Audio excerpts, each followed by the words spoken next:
సూర్య జయంతిగా పిలువబడే పవిత్ర పర్వదినం రథసప్తమి. 2026లో రథసప్తమి జనవరి 25 ఆదివారం. ఈ రోజే సూర్య భగవానుడు 7 గుర్రాలు కట్టిన బంగారు రథంపై ఉత్తరాయణ ప్రయాణం ప్రారంభిస్తారని పురాణాలు చెబుతాయి. ఆ 7 గుర్రాలు వారంలోని 7 రోజులకు, సూర్యకాంతిలోని 7 రంగులకు ప్రతీక.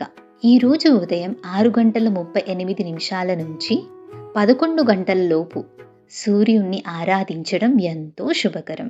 పురాణ కథ ప్రకారం శ్రీకృష్ణుడి కుమారుడైన సాంబుడు సూర్య భగవానుని భక్తితో ప్రార్థించి రథసప్తమి రోజునే తన వ్యాధి నుంచి విముక్తి పొందాడు. అందుకే అంటారు, ఆరోగ్యం భాస్కరాదిచ్చేత్.